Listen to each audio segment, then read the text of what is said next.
ആലപ്പുഴ ബൈപ്പാസിലെ പുതിയ പാലത്തിൻ്റെ നിർമ്മാണ പ്രവർത്തനമാണ് ഇപ്പോൾ നടന്നുകൊണ്ടിരിക്കുന്നത്. ഇവിടെയാണ് കഴിഞ്ഞ ദിവസം ഗാർഡറുകൾ തകർന്നു വീണത്. ദൈവാനുഗ്രഹം ഒന്നുകൊണ്ട് മാത്രമാണ് ഒരുപാട് ആൾക്കാരുടെ ജീവൻ എടുക്കാതിരുന്നത്. ഇത് ആലപ്പുഴയിലെ മേൽപ്പാലമാണ്. നമുക്ക് നേരെ പൊളിഞ്ഞിടക്കുന്ന സ്ഥലത്തേക്ക് പോയി നോക്കാം എന്തൊക്കെയാണ് വിഷയങ്ങളെന്നുള്ളത്.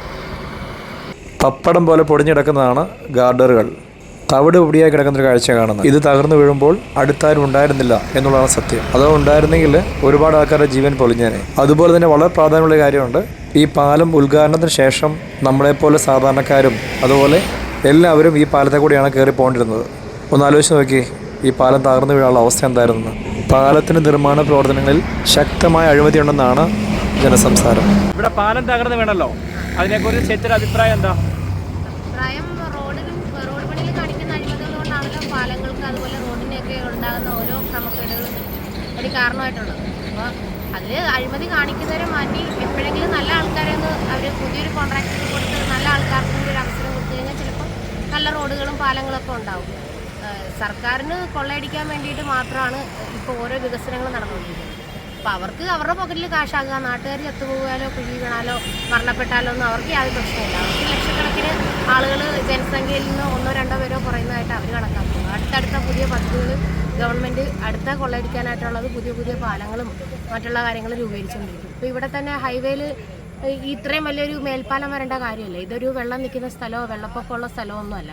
ഇവിടെ പാരലായിട്ടുള്ള ഒരു വീതി കൂടിയൊരു ഹൈവേ വരേണ്ട കാര്യമുള്ളൂ, 4 വരിപ്പാത. പക്ഷേ അതല്ലാതെ എക്സ്ട്രാ ആയിട്ട് അവർക്ക് കൊള്ളയടിക്കാൻ വേണ്ടി മാത്രമാണ് ഇപ്പോൾ ഇവിടെ ഒരു മേൽപ്പാലം തന്നെ ഈ ആലപ്പുഴ ജില്ലയിൽ വരുന്നത്. ഇപ്പോൾ വെള്ളക്കെട്ട് നിൽക്കുന്നൊരു സ്ഥലമാണെങ്കിൽ അങ്ങനെയാണെങ്കിലും കുഴപ്പമില്ല. ഇപ്പോൾ റോഡ് വേണ്ടിയിട്ട് തന്നെ ഇപ്പോഴത്തെ ഗവൺമെൻറ് ഒരുപാട് അഴിമതി കാണിച്ചിട്ട് പൈസ കൊള്ളയടിക്കുന്നത്. അപ്പോൾ അതിൻ്റെ ഭാഗമായിട്ടാണ് ഈ കോൺട്രാക്ടർമാർ കൊള്ളയടിക്കാനും കുഴികളുണ്ടാക്കാനും ആൾക്കാരെ കൊല്ലാനുമായിട്ട് ചെയ്യുന്നത്. അങ്ങനെയുള്ളവർക്ക് വീണ്ടും വീണ്ടും ഗവൺമെൻറ് കരാറ് കൊടുത്ത് വീണ്ടും അതനുസരിച്ചിട്ടുള്ള ഒരുപാട് റോഡ് പണിക്ക് അവസരം അവർക്ക് കൊടുക്കുന്നുണ്ട്. അപ്പം അതൊക്കെ ഒരു എന്താ ആളുകളെ പറ്റിച്ച് ജീവിക്കാനായിട്ടുള്ള ഗവൺമെൻറ് ആശ്രമമായിട്ടാണ് എനിക്ക് തോന്നുന്നത്. ഓക്കെ, താങ്ക് യു ചേച്ചി. മോനെ, ഈ പാലം തകർന്നു വീണല്ലോ അവിടെ, അതിനെക്കുറിച്ച് എന്തെങ്കിലും പറയാനുണ്ടോ? പാലം പണിതിൽ അപാകതയാണോ എന്താ ഉദ്ദേശിക്കുന്നത്? അതെയോ? അതായിരിക്കാം, അല്ലെങ്കിൽ ഇങ്ങനെ ഒരു ഇതുണ്ടാകേണ്ട കാര്യമില്ലല്ലോ. കാര്യം ഇപ്പം ഇത്ര നാളായിട്ട് പണിയപ്പം ഈ നൈറ്റ് ഫുൾ ടൈം വർക്ക് നടക്കുന്നുണ്ട്. ഇതിപ്പോൾ ഈ ഇവർ വർക്ക് ചെയ്യുമ്പോൾ അത് പെർഫെക്ഷൻ ഉണ്ടോ അല്ലെന്നുണ്ടെങ്കിൽ അതിൻ്റെ ക്വാളിറ്റി ഒന്നും ചെക്കിംഗ് ഒന്നും നടക്കുന്നില്ലെന്നാണ് എൻ്റെ ഒരു തോന്നൽ. കാര്യം പ്രത്യേകിച്ച് മലയാളികൾ ആരും ഇതിൻ്റെ അകത്ത് ഇൻവോൾവ് അല്ല. കൂടുതൽ ബംഗാളികളൊക്കെയാണ് വന്നത്. അവരെങ്ങനെ പണിയുന്നു എന്നുള്ളത് അനുഭവിക്കേണ്ട നമ്മളാണ്. പിന്നെ ഈ പറഞ്ഞ കണക്ക് ഇപ്പോൾ ഒന്ന് വീണപ്പം അടുത്തതിനുള്ള ബലക്ഷയം സംഭവിക്കാം. ഇപ്പം മൊത്തത്തിലൊരു വീണ്ടും ഒന്നുകൂടെ ഒന്ന് ചെക്ക് ചെയ്തിട്ട് വേണം ഇത് പണി തുടരണമെന്നാണ് കാര്യം. ഇന്ന് അതപ്പം ആളുടെ ഭയമൊന്നും ഇല്ല. ഇനിയിപ്പോൾ ഈ ഞായറാഴ്ചകളൊക്കെ ഏറ്റവും കൂടുതൽ ആൾ വരുന്നതാണ്. അതിനൊക്കെ രാവിലെ ഒരുപാട് പേര് നടക്കാൻ പറ്റുന്ന സ്ഥലമാണ്. ആർക്കെങ്കിലും എന്തെങ്കിലും പറ്റിക്കഴിഞ്ഞിട്ട് പിന്നെ നമ്മൾ വായിട്ടടിച്ചിട്ട് കാര്യമില്ലല്ലോ. അതാണ് സംഭവം. കാണാൻ പറ്റുന്നില്ല, കറക്റ്റായിട്ട് കാണാം, പിന്നെ ഒരു കുഴപ്പമില്ല. ചേട്ടാ, ഈ പാലം തകർന്നു വീണല്ലോ, അതിനെക്കുറിച്ച് ചേട്ടൻ്റെ അഭിപ്രായം എന്ന് പറയാമോ? അഭിപ്രായം എന്ന് വെച്ചാൽ നമ്മുടെ വീടിൻ്റെ അടുത്താണ് ഇത് വീണത്. ഓക്കെ, എൻ്റെ വീടിൻ്റെ ഫ്രണ്ടിലാണ് ഇത് വീണത്. അത് ഒരെണ്ണത്തിൽ ടച്ച് ചെയ്ത് അടുത്തൊരു കുട്ടി മറ്റേ രണ്ടെണ്ണത്തിലും കൂടെ ടച്ച് ചെയ്താണ് അത് വീണത്. ഓക്കെ. ആ, ഇത് പാലത്തിന് ബലക്ഷയം ഉള്ളതുകൊണ്ടാണോ അങ്ങനെ സംഭവിച്ചത്? അതെയോ? ബലക്ഷയം ഉണ്ടായെന്ന് അറിയത്തില്ല.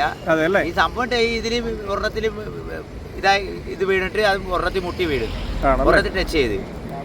പിന്നെ ആ രണ്ടും കൂടെ ഒന്ന് ടച്ച് ചെയ്ത് ഈ രണ്ടും കൂടെ ഒന്നിച്ചിട്ട് 4 കൂടെ ഒരുപോലെ വീഴുകയായിരുന്നു. ഈ പാലം വീണ ശരിക്കും പറഞ്ഞാൽ ബിസ്ക്കറ്റ് നമ്മുടെ ചായയിൽ വീഴുമ്പം പൊടിഞ്ഞു പോയിട്ടുണ്ടല്ലോ, മൊത്തം പൊടിഞ്ഞു പോയിട്ടുണ്ട്. പണി നടക്കുന്ന സമയം, അതായത് അന്ന് പണിക്കാരുണ്ടായിരുന്നില്ലല്ലോ. പണിക്കാരുണ്ടായിരുന്നെങ്കിൽ ശരിക്കും അവർക്ക് അപകടം സംഭവിക്കില്ലായിരുന്നോ? പണിക്കാര് അപ്പുറത്ത് ഈ ഷെഡ് വെച്ച് താമസിക്കായിരുന്നു. അതിന്റെ തൊട്ടിപ്പുറത്ത് ഒരു 1/2 കിലോമീറ്ററാണ് ഇത് വീണത്. ഒരാളവിടെ നിപ്പുണ്ട്, അവിടെ ഇവിടെയൊക്കെ നിപ്പുണ്ടായിരുന്നു. കാരണം ഇത് വീഴാൻ നേരത്തെ സൗണ്ട് കേട്ടപ്പോൾ ആൾക്കാരൊക്കെ അങ്ങോട്ടും ഇങ്ങോട്ട് ഓടി മാറി. പിന്നെ തൊട്ടടുത്തുള്ളൊരു വീടുണ്ടായിരുന്നു, അതിന് ചെറിയ സ്ക്രാച്ച് വീണിട്ടുണ്ട് പടിഞ്ഞാറൻ വീട്ടിൽ. പിന്നെ ഇപ്പുറത്തൊക്കെ വീടൊക്കെ എന്ന് പറയുമ്പോൾ ചെറിയൊരു ഈ ഇതെങ്കിലും ഉണ്ടായിട്ടുണ്ട്. ആ, ഇളക്കം സംഭവിച്ചിട്ടുണ്ടല്ലേ? ഇളക്കം സംഭവിച്ചാൽ വീഴുമ്പോൾ വീടില്ല, ടൺ കണക്കിന് സാധനമല്ലേ വീഴുന്നത് മേളിൽ നിന്ന്. അപ്പോൾ ശരിക്കും ഒരു അന്വേഷണം വേണം, ഇതെന്താ സംഭവിച്ചെന്നുള്ളത് വേണ്ടേ? ആ, എന്റെ വീടിന്റെ തൊട്ട് ബാധിക്കലായത് ആണല്ലേ ചേട്ടാ? അപ്പോൾ ദൈവാനുഗ്രഹം ഉണ്ട് അല്ലേ? ആ, ഞാൻ കിഴക്ക് താമസിക്കുന്നത് ഇത് പടിഞ്ഞാറ് വർഷം വീഴുന്നു. നടന്നു വന്നിരുന്നെങ്കിൽ പ്രശ്നമായിരുന്നു അല്ലേ? അവിടെ ആൾക്കാർ ആ സമയത്ത് ഈ കുറേ പേര് രാവിലെ നടക്കാൻ വരും. അന്നേരമൊക്കെ ആയിരുന്നെങ്കിൽ പ്രശ്നമായിരുന്നു അല്ലേ? ആ ഓക്കെ, താങ്ക് യു. ഓക്കെ. ശരിക്കും ആ പാലെന്ന് വെച്ചാണ്ടല്ലോ, എനിക്ക് തോന്നുന്നു വെച്ചാൽ നമ്മൾ ചായയിൽ ബിസ്ക്കറ്റ് ഇട്ട എന്താ അവസ്ഥ, അതുപോലെ തകർന്ന് തരിപ്പണമായിപ്പോയി. അപ്പോൾ അത്രയും മുകളിൽ നിന്ന് നമ്മളൊരു മൊബൈൽ ഫോൺ ഇട്ട് കഴിഞ്ഞാൽ അത്രയും തകർന്ന് എനിക്ക് തോന്നുന്നില്ല. പക്ഷേ ആ ഒരു ഫോണിൻ്റെ ബലം പോലും ഇതിന് കാണുന്നില്ല. ഞാൻ നോക്കി മനസ്സിലാക്കിയതാണ്. അപ്പോൾ ചേട്ടൻ ഇവിടെ ഉള്ള ആളാണല്ലോ, ചേട്ടൻ എന്നെക്കുറിച്ചൊരു അഭിപ്രായം പറയാമോ? നിലവിലിപ്പോൾ നമുക്ക് പഴയ റോഡ് വന്നിരിക്കുന്നതിനകത്ത് അപാകതകളൊന്നും ഉള്ളതായിട്ട് തോന്നുന്നില്ല. ഇപ്പം ഈ പുതിയൊരു റോഡും കൂടെ വരുമ്പോഴേക്കും രണ്ട് സൈഡിലേക്കും പോകുമ്പോഴേക്കും കൂടുതൽ അപകടങ്ങളും കാര്യങ്ങളും കൂടുതൽ ഒഴിവാകും. പിന്നെ ഇപ്പോൾ ഇതിനകത്ത് ഈ പറഞ്ഞ പോലെ തന്നെ വേറെ സംസ്ഥാനത്തുള്ള ആൾക്കാരാണ് ഇതിൻ്റെ പണിയും കാര്യങ്ങളും. അപ്പോൾ അവരതിനകത്ത് എത്രത്തോളം കൃത്യതയുണ്ടെന്നുള്ളത് നമുക്ക് അറിയില്ല. കഴിഞ്ഞ ദിവസം അവിടെ പ്രഷർ ടെസ്റ്റ് എന്ന സംഭവം ചെയ്തപ്പോഴും ഈ പറഞ്ഞ പോലെ ഒരു അപകടം നേരത്തെ ഉണ്ടായിട്ടുണ്ടായിരുന്നുള്ളൂ. അപ്പോൾ സെയിം തന്നെ രീതിയാണ് ഇപ്പോൾ ഇവിടെ ആവർത്തിച്ചിരിക്കുന്നത്. അപ്പോൾ അതിൻ്റെ കാര്യങ്ങൾ എന്താണെന്നുള്ളത് ഈ വകുപ്പ് അതിൻ്റെ ആൾക്കാർ അന്വേഷിച്ച് അവർ കൂടുതൽ കാര്യങ്ങൾ പറയും. അതാണ് എനിക്ക് പറയാനുള്ളത്.